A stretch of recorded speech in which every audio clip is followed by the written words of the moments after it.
Welcome to the inner world of filmmaking. I'm your host, Tammy McRae. I'm an editor, podcaster, and still photographer. In this show, I will interview filmmakers in all facets of production and distribution. I'm excited to have Cherrie McRae, who is a director, producer, actor, and empowerment speaker who's based in Atlanta. She's been on TV shows like Kindred, Young Rock, Snap, and many more. She also has her own show, So You Want to Be an Actor, for the serious beginner. Welcome, Cherrie. So happy to have you on the show today. Thank you for having me. I'm going to really enjoy this session. Oh, good. So tell us, what was your entrance into the filmmaking world? I started out as a radio DJ, and then I moved from there to television hosting. And from television hosting, you are around so many producers that it really doesn't matter if it's film related or not. They're producers who actually do projects to the likeness of audiences, internationally, around, domestically or what have you. So my introduction was actually doing a television host gig many years ago. And a situation that occurred was in television hosting, many of you know that if you're ever behind the scenes, there's a teleprompter. So this one occurrence with a teleprompter, actually, it froze. And so I have all this verbiage or all this dialogue that was really not memorized, not retained. And so I was a co-host. And so my host sees the same thing. And of course, you got to keep your game face on. We'll just cut it here. But I just kept going.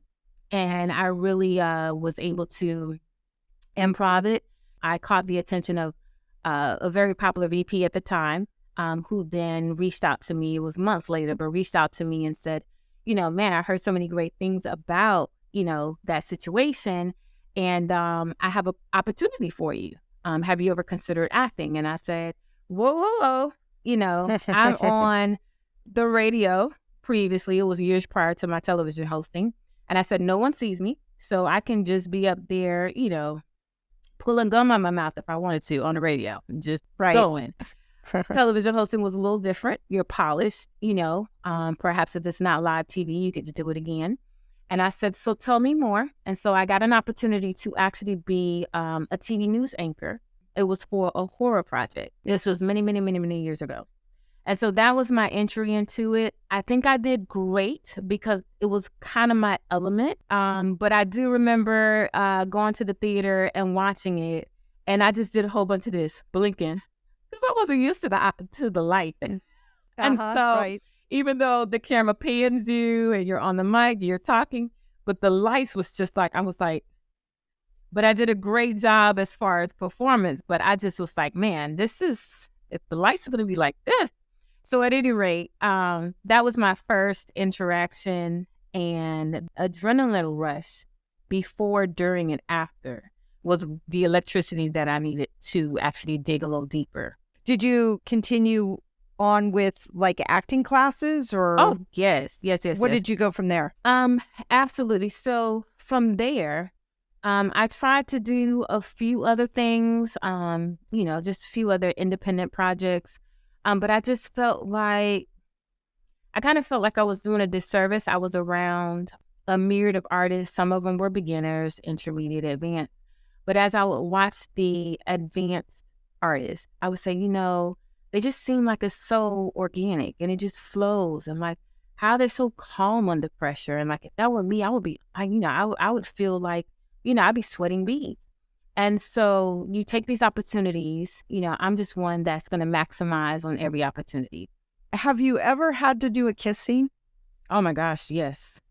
Yes. How that must be so uncomfortable. How did you prep for that?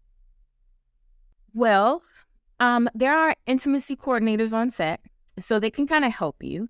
But that's all about choreographing intimacy so no one feels kind of violated. But as far as prepping, a lot of that is if your partner is open to it, just like running lines prior to going on set. If your partner is open to an intimacy exercise, a lot of times, just like Meisner, I don't know, familiar with Meisner technique, but it's an acting technique that helps actors with repetition and saying it enough to where they feel it in their bones. So intimacy techniques are the same. And you can take these sensory classes, what I call sensory, or improv classes, and they teach you how to warm up with the partner who's open to it. And so sometimes there is, gazing to the person's eyes. I mean, this is if they're open to it in their trailer. You have to kind of warm up to the idea. You can't just hit them on set and say, okay, let's hold hands and stare at each other. Because they're going to be like, it's crew running around. Like, what? It's too many distractions. Directors and crew have made things uber comfortable for both myself and my co-star in closing the set. And so very limited crew. And then 2, you just have to explore tuning everyone else out and really just being with your partner, holding hands or kind of building a world of intimacy in a crunched amount of time. So again, this person has to be open, but if it's all about making the scene work and making the scene organic, my partner at the time, one of them at least, was very open to this exercise because they were kind of nervous about, okay, once the intimacy coordinator comes in and tells me, okay, touch her here, and then no, don't go further, you still have to be able to get out of your head and be able to say, okay, I feel very comfortable with Cherrie or my character. And so that's pretty much what I would do to just really honestly be in sync with the person and feeling each other's heartbeat and just breathing and just taking your time and being receptive to time, space, and energy and just being vulnerable, being very vulnerable, even if it's even if it's just a kiss, kissing scene. So that's pretty much have been my practices when I have had intimacy scenes.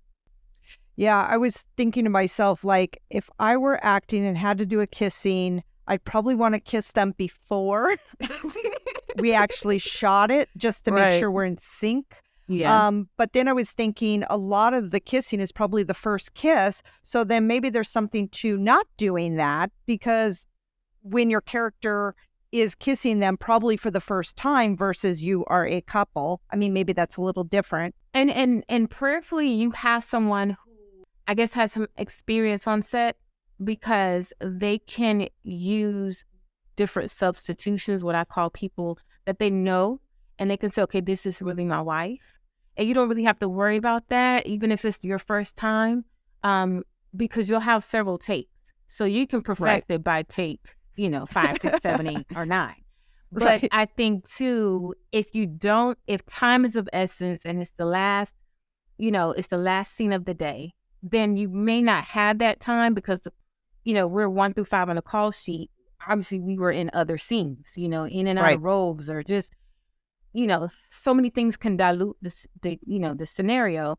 But once you come together, I think it's just basically not a, hi, I'm Cherrie, what's your name? No, it has to really be someone who can jump right in and study your mannerisms, study your face, study what they really, really quickly like about you, what they're quickly falling in love with you. Oh, I love your lips. Like just things that I guess what I call civilians, people who are not a part of this world, just people on the outside that would be like, wait a minute, you like my lips? What?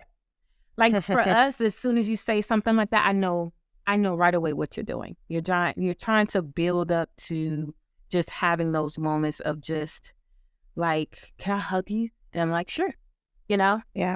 And it doesn't feel, freakish, or it doesn't feel, foreign. It's like, this bear hug feels so great. And you just accept the moment, Yeah.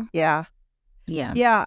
I had on the show Lizzie Talbot, who is an intimacy coordinator, and it's interesting. She was saying that the character is having sex, not the actor person. So we have to distinguish between the two so that you can go home at the end of the day and not feel like you just cheated on your mate. You know what I mean?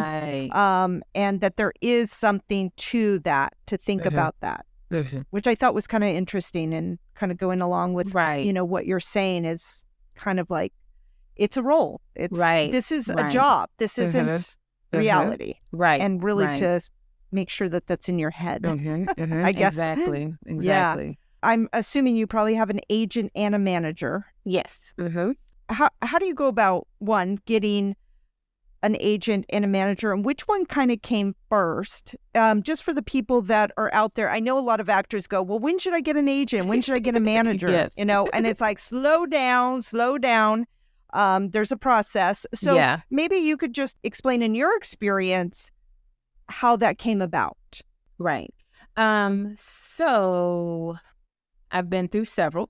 So let me start with the first agent. Now, my first agent, I believe I got as a referral. And my first agent was my learning curve, which means I should not have even had her. And the reason I say that is because when you're in a position where you have to first figure out, okay, I'm an actor, but what kind of actor are you? Okay, so once we determine what kind of actor you are, because of course, if you do a lot of, theatrical productions, then TV and film agents may not really help, right? Because that's your focus over there. Right. So I say I should not have had her. I believe I end up getting my initial agent because of a girlfriend of mine who was under her roster. And so my girlfriend really pushed the envelope, like, Cherrie's really good. She's done X amount of projects, but what kind of projects? It was a bunch of indie stuff.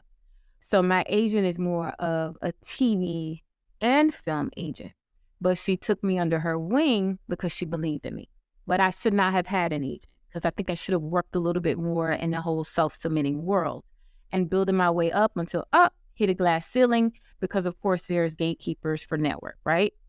End up getting my initial agent, worked really hard with her, build my way up, still wasn't doing a whole lot of television, but what I know and I understand is my auditions were subpar. And so she recognized that, and she said, you need to tweak these auditions. It's too dark. Save your money or invest in going to taping services. But I was adamant about doing it at home. This will not move up the ladder when it comes to producers being able to approve of these tapes because it looks horrible. I was hard-headed, had to continue to learn the hard way. And so eventually that led to me not booking anything for a while. And my agent could not afford that because she had individuals on her roster that she was boutique and nobody was shelf. So she couldn't shelf me. So it was just like, okay, I'm going to have to drop you. So I ended up getting dropped. That took a moment to me, that was a hard blow to my ego. And I said, okay, you know what? I'm going to start going to the taping studio. I'm going to start learning, taking some on-camera technique. Let me, I have to really be able to increase my, my booking ratio. And so I took a sabbatical from agents, wasn't interested. I said, I have to work on, my brand. I have to work on my representation. So when I step in front of the camera, I'm auditioning, and I have to send my auditions to my agent, to kind of take a secondary look.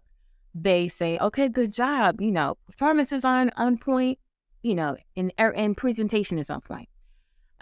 So moving forward, end up not getting another agent, end up actually getting a manager who was both out of New York and LA. And so I got with my manager, who I felt, here I am as a more well aware, of what's required. And my manager was kind of all encompassing, which means she was able to kind of help me with my package and my branding, but also book work for me. So I ended up getting with my manager. Kind of just things went awry because she's, again, more West Coast heavy than she was Southeast, although she had offices in New York and LA. It was just difficult to keep pulling me because it was, at this time, it was, it was in-person auditions. So I was like, oh my God, I'm running out of money. I need to work for Delta. Parted ways with her. And then moving forward, end up getting with my agent and manager now, who are such great, I would say is such great chemistry, the three of us. And now it's a well-working machine. So part B of this question, I love my team, but also I'm understanding that if I would have gotten my team today, years ago, I would have most definitely just completely, it would have had to been collateral damage on all fronts, because they would have been like, this girl is so green. Like, we can't do anything with her. My personal opinion, and I think I have a lot of backing with a lot of casting directors, managers, and so forth, because I listen to so much content every single day. But you do not need a manager or an agent starting out. I would say this to anyone listening. Both parties are in the business of making money. And if you don't have the track record of being able to bring in at least, scale, or a percentage above scale, or being marketable to where you're booking stuff a week, couple days at a time, then it's not advantageous for them, because they have to keep their lights on. So I think at the end of the day, get on those casting sites that are are very receptive to self-submitting, and it's quality stuff, quality stuff, meaning you should be on IMDb and they should be on IMDb, so that you can see the quality of the work. They don't necessarily have to be network, but they should have some projects on there that will determine, I'm thinking about submitting for this, but let me look on Vimeo. Let me look at their work, and then kind of move from there. But you need a demonstration of your work. And so it's kind of difficult to say, well, I heard I need an agent to book work. That's the most falsified thing I've ever heard. You need you to book work. And then you build from there. Because if you don't even have a reel, no one's going to really take you serious if you don't have a professional resume. And I'm not saying it has to be lengthy. And if you don't have a reel to show, really demonstrate your work. No, I was thinking of that too. It's like, first thing for actors is, take acting classes. Yes. Be in films. Yeah. Lots of them. Build up your reel. Make sure that anything you're doing for free, because most of the time you're starting for free, to acting, make sure that you can get the footage from the films. Right. And IMDb credit is important. And I would think that as you start growing as an actor, the agents and managers would eventually be coming to you. Correct. Is that true or? Right. You'll eventually, if the stars align, you'll start getting more audition invitations versus just trying to knock everything down. I got an audition for this and then you're over here. But yeah, they will eventually start coming to you. But it's just really a matter of not trying to be something that you're not so prematurely. Right. But it's, yeah. Yeah, and I was wondering, probably as an actor too, is that maybe some people can come in and know exactly their brand. They know who they are. They know what they want to do, right? Like, I want to do horror, and that's all I want to do. Or I like dramas, or I like comedies. Yeah. I'm a slapstick person.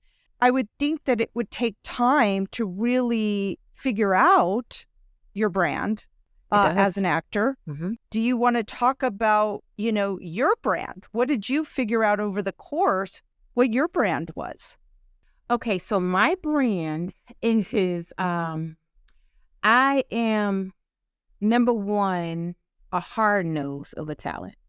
And so that really works for me. And hard nose, in retrospect, meaning characterization, organization, just as a person, and just, I don't know if we can cuss, but on my shit, like I'm on. Yeah. So my people know, like, even if we're not talking in front of the camera, like if Cherrie approaches me, and this is all about branding, because your brand could be very aggravating. You could be a very aggravating talent. Be mindful. But my brand is, if I approach you, obviously this is something that we need to sit down and talk about. And I'm not saying to a degree like, oh my gosh, what devastation has happened. But my brand is pretty much, I'm business before show.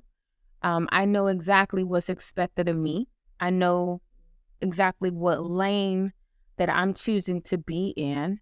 And I also know that a lot of what I'm venturing into is a huge corporate umbrella. So how I see myself has to also be seen or expressed or understood by the person seeing me on television in Idaho. So if I'm the ghetto chick, I have to also be able to translate not just ghetto for Atlanta. I also have to convince characterization for the person in Wyoming or the person in, Nantucket somewhere. Anyone that has exposure to seeing me on television, I have to be able to express exactly universally what this ghetto chick looks like or what this DEA agent looks like. And so I'm just one of those people where I'm just I like to think, a very well-rounded talent. So it's not more so the leading lady, but it's not all just character actor either. And so I know I have certain characters that my agents are like, oh, you're our go-to because we know that you would absolutely slam this, this particular audition. But it's just certain things where, again, I may not have the multicam. That may be something I have to work at. So let's shelf that for now and give you time to build over here where we know you're strong. So you're strong in these roles. And then when we get you in these roles and we get you on set, you're performing, you stay out the way, you're organized, you read through contracts, you don't just skim them. And if we need you to fly West Coast, we know that you're saving your money. And then if it's a local hire, you're over there, you're doing whatever we need to do. So my brand is reliability. Yes. My brand is just one of those, because I have a business degree, I think I kind of bring a lot of the science behind what this world really is. It's not an illusion for me, like, I'm just in the stars and the clouds and I just want to be an actor. Like, no, it's very systematic and there's a formula. Right. So how do you think other actors should find their brand? How do you have any steps or tips for somebody to figure out what their brand is? Typically what was told to me and what has worked for me is to ask some really reliable people. You can break them up into two parts. You can ask people that have no idea who you are. Maybe they've met you one time and you can circle back or double back and say, hey, when you first met me, the first 7 seconds, what did you think? And that's a really good way to get that. Also, I say it's just really honestly, if you're auditioning, really look at your submission report and see what are recurring. Like, you may not book them, but what does casting continue to see you as? Because if you're continuing to get, certain auditions, obviously, even if you're trying to play a detective, but what's coming across as sexiness, then, maybe if something writes a sexy detective, they write that episode, then that's cool. But yeah, it's all about just asking questions. What helped me too was being in an acting class. That was one of the exercises was for your peers to chat in the group and say, what do you see her? What do you see Cherrie as? What do you see the roles that she would play? And sometimes that was just based strictly on headshots. Because your headshots are key. Your headshots are an introduction as to who you are without you even opening your mouth. So a lot of my headshots were like, definitely White House correspondent, knows exactly what she wants, knows exactly what she's doing. And I said, okay, I can see that. Went to my submissions report. I was like, okay, I'm getting a lot of these prosecutors and I'm getting a lot of these, hospital management. And I said, okay, so it's more so leadership, more so directives and just, being that key person that everyone's looking to, like, what do we do next, And then the other thing was just asking people, I would stay away from family members because they know you. Like, try to hit people up that maybe you're in an organization or a group and it's like, hey, I know we just met. Hi, my name is Cherrie, da da da da da. and then walk away. Maybe if it's a social gathering, walk away, work the room, and then come back and say, hey, how you doing? Real quick. Because then actors are always on their toes. Real quick. So when you first met me like 10 minutes ago, like truly, what did you think of me? Like, what would you say? And I was like, oh my gosh, you was just, just had such great energy, and we just hit it off. And, we didn't even talk about acting. We talked about the weather, and you just great energy. Like, you were just friendly. Okay. So let me try to infuse all of this and just kind of select, again, if you don't have an agent or a manager, because this is a conversation we all have as far as packaging and marketing you. But if you're self-submitting, those are some things that I would suggest, or even if you have an agent. One thing I want to really tell people out there is your agent and manager still don't know you. Like, it's your career, right? And there's nobody that knows you or should better than you. You should be constantly checking in with yourself. How do I feel? Who am I? How did that make me feel? What would be my response to that if that happened again? Like, just you constantly check in with yourself. That's artistry. But with each of your headshots, actually try this. Take your headshots and put 3 roles and 3 networks that belong to that look. That will really set you apart from the rest of the roster. Because I do that. I just took some new headshots out there in Cali. And I don't just send my headshots. Okay, guys, help me choose 4 for Actors Access. No. Okay, here's 7. We're going to choose, but I wrote descriptions for all 7. And if we choose 4, then these are the descriptions. So when you're pitching me, this is what I know I'm capable of. Because a lot of times if you just send a picture, and nothing's wrong with it, people have been doing this for decades on end. But if you think about it, if you just leave it open to someone else saying who you are, then you're going to get a whole bunch of auditions or a bunch of work that you're going to get those and you're like, why didn't I get this? I'm not a mother. I don't even have motherly instincts. Like, what? But that's just because you have to groom people, So that would be my response to that. I know it's a very lengthy one, but it's very important when it comes to do all the work up front so that when you're moving along and you're moving as a family or a team with your representation, year 10, you're good. Because when stuff comes in, they're automatically going to say, no, she's not going to do that. And they don't even talk to you. They just know. You've groomed them to the type of person that you are, and you carve out your career, and you just don't want no foolishness, Right. Not allowing others to define who you are. You're defining who you are. Correct. So, and I thought that was a great point about headshots, kind of have what the description of what that headshot is kind of representing of what roles you're wanting to get. Think about your headshots. Don't do headshots of roles you do not want. Like, you really have to be strategic about your headshots and who the character that you're coming to play, versus you're just doing all these different types and some that you may not be able to do. Right. Right. Exactly. They should not be generic. They should not be glamour shots. And you should not be smiling in everything, because everything isn't commercial. Like, your stuff is theatrical and commercial. Well, and that just leads me into coming into this industry, the short game versus the long game. Did you want to talk on that? It's such a broad thing, but I will say, let me stay on target. Truthfully, when people ask me, I'm thinking about becoming an actor. Should I become an actor? I tell them no. Okay? So that always leads to the next question, or the next expression on their face, which is like, what? Don't get offended. But if you have to ask me that, you don't need to be that. So that's what precedes my answer. Short game equals luck, right? Short game luck. So you're in this and, bouncy, young, 27, bouncing around, just have this leading lady look. And oh my gosh, and Vampire Diaries and great, your book, right?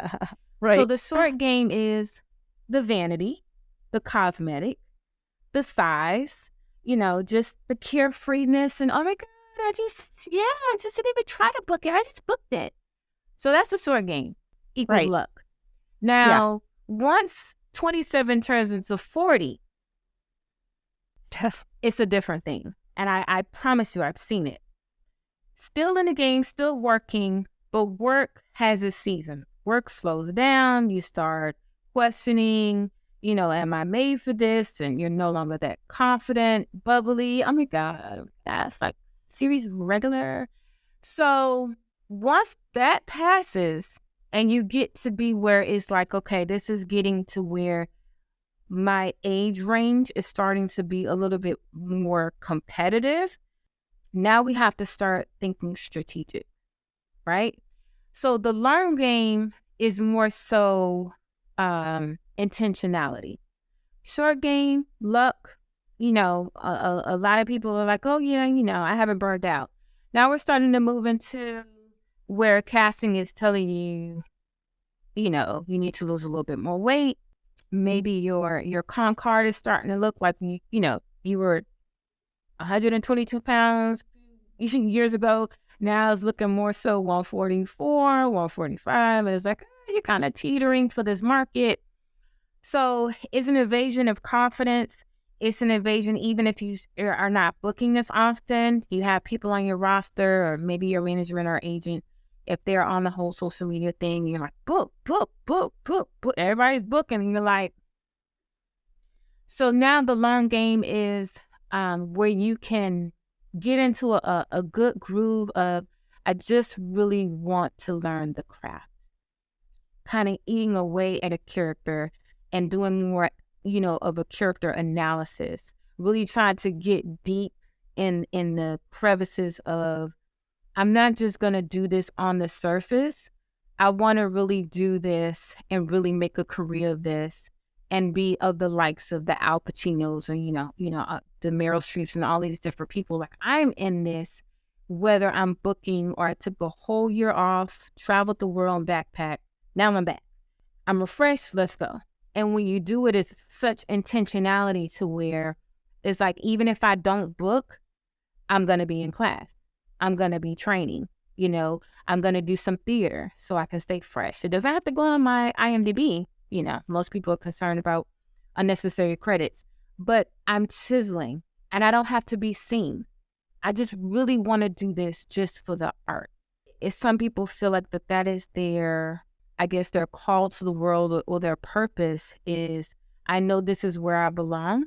So even if I have to get 2 or 3 jobs in the interim, then I'm going to do that over here because I got to survive and I got to have headshots and I got to go to class. I have to have a working vehicle or not. If not, I have to be able to get to and from one side of the city to the other.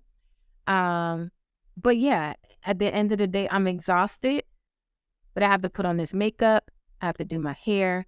I have to get in wardrobe because I have 3 auditions tomorrow. Right. So that is really that piercing focus and concentration where the bubbly, going from one place to the other. Oh my gosh, it was so fun. And, let's just go grab a cappuccino. Nah. Yeah. Like it's a different mindset. So just know it's really, it's something that can be given to someone who's in the short game bracket. It's something you have to live. Right. You have to live it. I love the distinction. Yeah. You said something about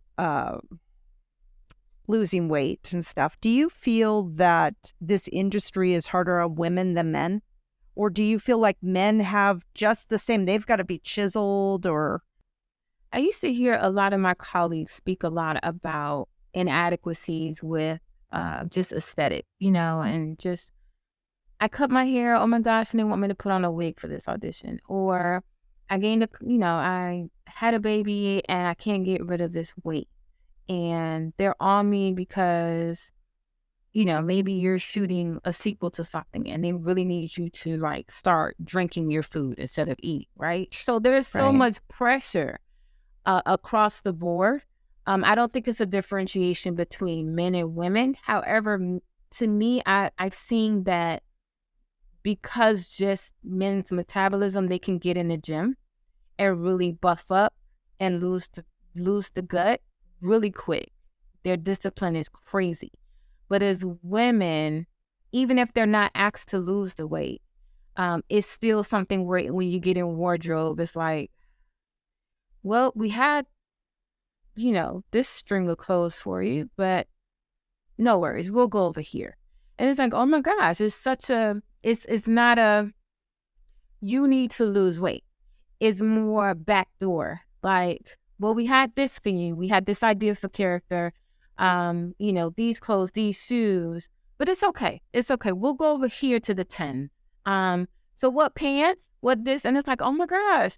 So it's not a direct thing because a lot of the verbiage, they can't say certain things and they can't ask certain things of you, but they just find a very delicate way to kind of roundabout say, yeah, we need this type of person. Yeah, I think that's pretty hard. Like when I see, actors that are thin, I'm thinking this person obviously can't eat because there's no way you can be that thin and eat. Yeah. I don't care how old you are. Yeah. So there's a lot of starving actors out there. Yeah. Yeah. Literally in a literal starving. sense. Right. Yeah. And I kind of wish that would change because, people aren't that thin. Yeah, they're not. Yeah. So and it's just crazy because they're thin on camera. So just imagine in real life. Right. I bet it's worse because doesn't the camera, I hear it adds 15 pounds. Yeah, it's like these new cameras add 15 pounds now. So it's like, wow. When I've seen people in person, I'm like, it's obviously a lifestyle of thinking this is my categorization of what I normally play. And it's always a mindfulness of, I'm just going to have a smoothie today, or I'm just going to, I just eat salad. I'm vegan, and there's nothing wrong with that. But they always have as a forethought, if I book something, I know I'm always in this, I'm compartmentalized to be the trophy wife. And so I have to always go run on the beach. I got to always suntan. It's just they're always thinking about the vanity of it. Right. And just them being the product. Like they're the product. And so they always have a lifestyle of maintaining them being that product always. Aside from having to do the role. So it's like, it's a lot. Yeah. I would think a lot more pressure. One, I've got to make sure that I'm thinner than thin.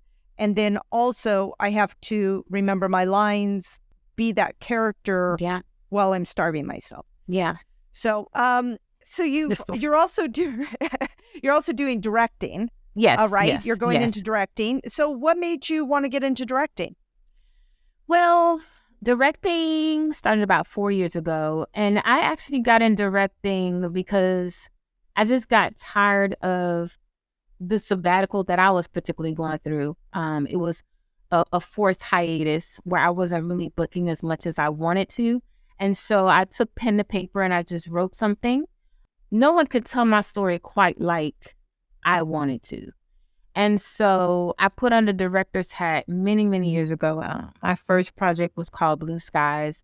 And it was about a young lady who her sister carried her child for her, was her surrogate. Oh, wow. It wasn't that these sisters were, they weren't blood sisters, but they grew up together because one of the sisters was adopted very, very young. And so she could legitimately carry her child for her because her sister could not conceive. And so it was an exchange of a gift, that far superseded any other gift that anyone can ever imagine. She just loved her sister so much, and her sister truly wanted a child. So she agreed to carry the child for her, but end up miscarrying. And so this was a heavy story. And so I was like, man, I know, very sentimentally, I know plenty of women who have miscarried. But as far as the how fragile this relationship, this family is to even agree to do this, her brother-in-law being open to doing it, it was just a world that I felt was already heavy. And so I just wanted to make sure that I always had first dibs and first rights, that like, no, we got to do this, this, this, and this. I'll call the shots, definitely open for collaboration. But at any rate, I went forward with that project, and it was so near and dear to me. And so, once we filmed it and it was out there, people were like, wow, that's an amazing concept. You should really do a feature. And just never really ever getting budgets for features. Maybe just didn't try hard enough. So I was starting to bridge the gap between that very deliberate and heavy story and how it was well received and in the film festival circuit. And then more people were like, well, can you direct my project? Wow, that's great. And I'm like, okay. Yeah. But it's different when you do your own, because if you don't quite know lighting or lenses and stuff like that, but when you do someone else's things, they come at you full speed ahead, like, I think we're going to do the lighting like this, then we'll come to the window. What do you think about that? And then they're measuring from the actor to the chair. It became a habit of, I want to know more. I want to know more. This is so intriguing. And what was also very frustrating and aggravating is, as an actor, you have to stay in an actor's lane.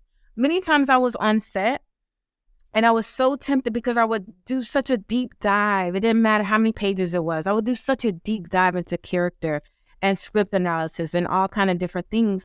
And literally I would sit there in my chair and I would see the other performers, they would go do their scenes and my scene is coming up. And I would look at it like, I would make them do that, because that only makes sense to do that because that's just who she is. And I would just sit there and I would have to shut up, because you can't go up to the director and be like, so I was thinking, maybe this take, you might want to try to, I would have her sit down and then he would approach. There's no time for that. There's a budget. We got time. Right. And it was so aggravating for me. And I said, this is really a burden on me, because I have flashes and daydreams of saying things and how things should be set up. And it's so well received, because most people be like, how did you come up with that? How did you come up with that angle? Or, how did you tell that story? If it is in the writing, that is other people's like, yeah, but I thought long and hard about this and I didn't come up with that concept. That's really how my whole, because it's a love-hate thing, but my whole love-hate with directing is really loving it behind the camera and like being able to just, because I'm an actor's director and I think I come from a world of emotion, but I'm an actor's director, so I push my actor. I'm kind of more, I'm not an Ava, but I'm more of a militant style. I'm more like, okay, so who is this person? Like, no, but really think, who is this person? And they're like, whoa, like, okay. But I am so passionate about storytelling, which many people are. I have a tribe of people that's so passionate, but it's not getting it right. It's just telling it right. I tell it right. But we're a weird nerd world. I mean, you're a director, Yeah. We're nerds. We're like, like what the fuck, and it's juicy and it's like, and you can't get enough of it. Doesn't matter if it shoots for 2 days or, 2 months. It's like you're tired, but you're the right kind of tired. So circling back, how I got into it is, one, I wrote my own piece during a hiatus. I was frustrated. I'm not going to wait for Hollywood to hire me. I'm going to hire myself. And then secondly, I started getting a ripple effect of, I saw your project, be it on Vimeo or film festival circuits. When I went to Sundance, I got a lot of, it wasn't in Sundance, but I got a really, for those who I shared it with, because I had like little business cards where you can kind of go and give all the resources as to how you can watch the film. And I kind of passed them out. And then, of course, a lot of film festivals, you're there for days. So you might see this person at the HBO party or this and that and say, hey, I checked it out on my phone. It was only 7 minutes. I checked it out. It's really good. This was, so what are you going to do with it? Have you pitched it? Or are you going to come up with a budget? And I'm like, no, if I could shoot shorts for the rest of my life, I would be happy. I just have a love for both sides of the camera.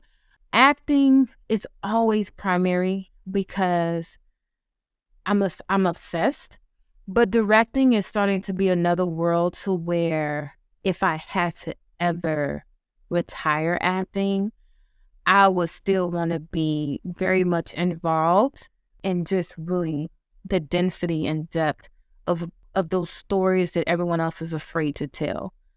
But I know I have to have some skin in the game. I have to pay homage to those who this is what they do and honor it, and even mentor more or shadow more, because I want to also really, really get the technical aspect of it, because I realize the intimidating thing for me, which of course my imposter syndrome, is people who've gone to film school or people who just know. And I'm like, I'm going to learn, but it's really going to take me being in a space where I can completely devote to directing, because directors, producers, everyone of the same writers, they're accepting of actors, but it's like, but you're an actor. I've heard that eavesdropped. But she's an actor. Like, we do this. And I'm like, okay. But I still love it nonetheless. I love y'all to life. Well, right. And I think there's something to writing and directing your own stuff, because the visual is already in your head, most likely. And if you're going to act in it too, it's like, the way it's supposed to do. And I mean, I've written and directed 4 short films, and it's like, I just couldn't see somebody else directing what I wrote. I wouldn't want it. Right. So I totally get the love for that. And also you have to love what you're directing. So whether you're directing other people's stuff too, you have to love the script. Otherwise, you're not going to love the process. Right. And then also, like you were saying with the technical part, you get a good DP. And the technical part, not that you shouldn't know it, but it's always nice to connect in and have a partnership. A director should always have a good partnership with their DP. Because the DP is going to bring to life that script visually with the lighting, as much as you can have there are a lot of directors that know exactly what they want, and some that rely maybe more on the DP to say, okay, this is the feel I want. These are some of the films that represent what I want to make. What do you think? And I think it's a collaborative process. I think a DP can just bring literal light to the project. Right. And lenses and recommend and stuff. And as you do more films, the more you learn. Just like you said, I mean, the long game is you have to be a perpetual student. You're always learning, always honing your craft, no matter what it is. So, absolutely. Yeah. And that leads me to that you have this series, So You Want to Be an Actor. How did you come up with that? Where can we hear it? Yeah. So it's actually in a pre-production stage, but I'm going to drop it for my birthday, which is January 25th. And happy birthday. Thank you. And just not really being a stranger to like Kindle or Audible, which I'm hoping I'm progressively moving towards both platforms as well as Amazon. But really anyone that will accept it. But primarily it will be on those platforms, as well as my professional website. That they can purchase it at my store. But I came up with this concept.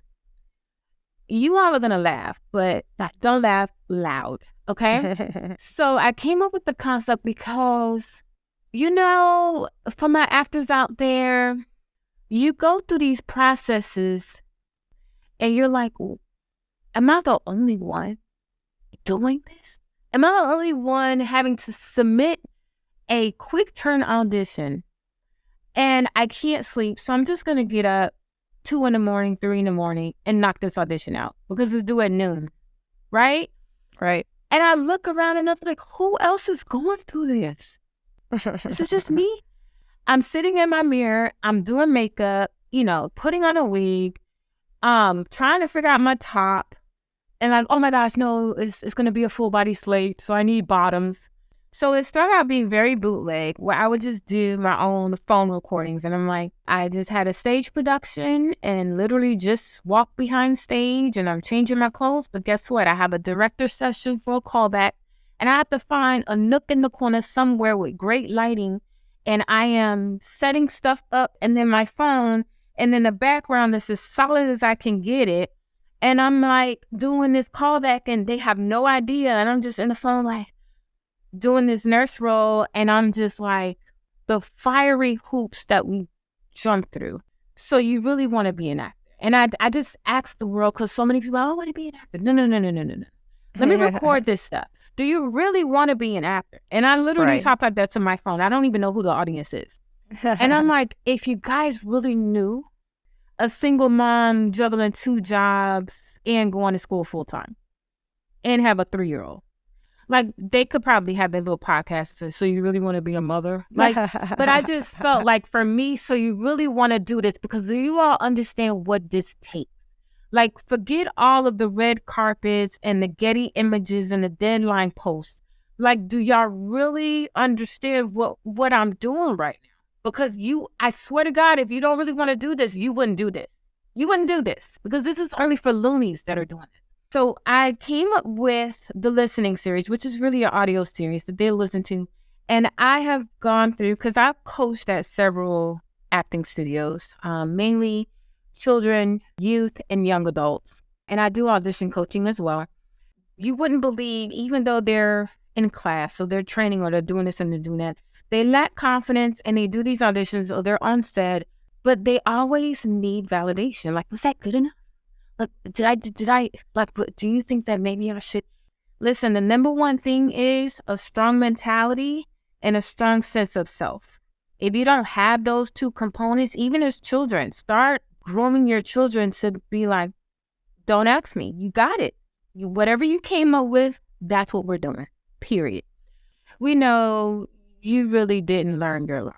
And you know you waited to the last minute. You know you didn't do well because XYZ. You know your nerves came into play because you were ill prepared.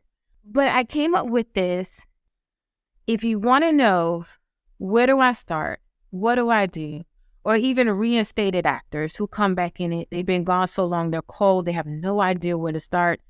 So I put together these steps, putting something in the universe that is my gift to people, because I can charge so much, but I'm making it very cost efficient. So stay tuned for that. I'm excited about it. I'm glad it's almost over. All right.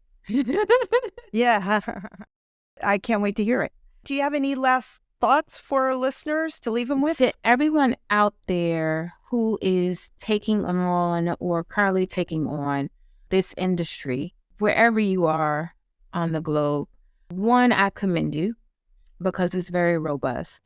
And I encourage you to, even if you're not a part of pilot season, episodic season, you still are in the number.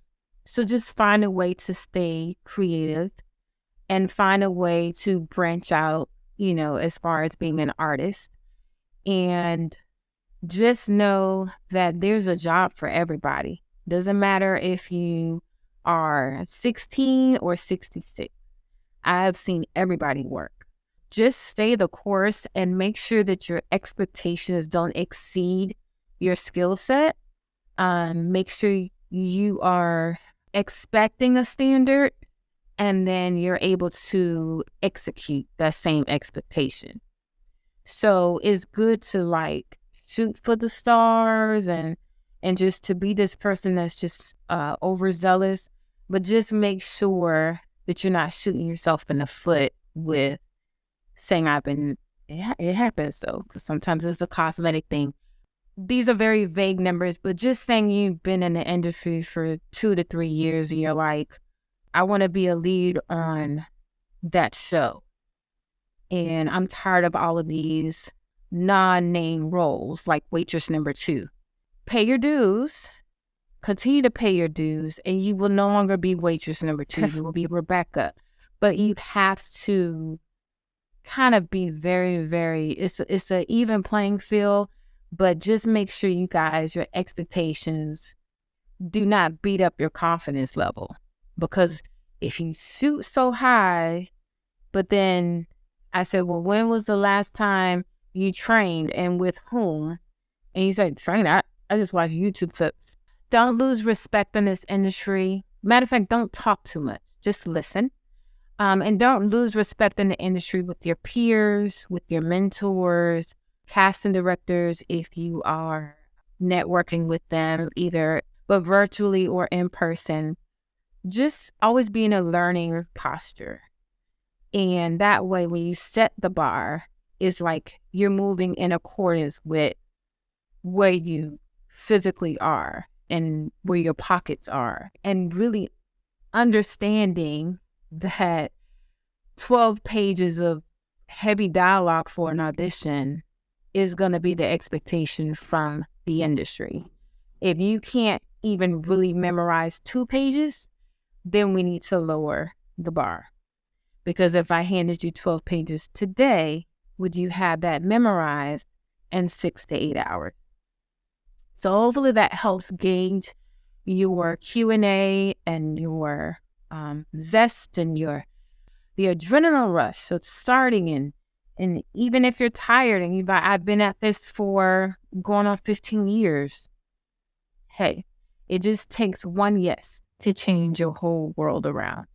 And so that's my last remarks. And that's only because that's in a space that I'm in. I'm kind of teetering both with coaching newbies and then also being amongst veterans who we have a different language and a conversation over here than over here.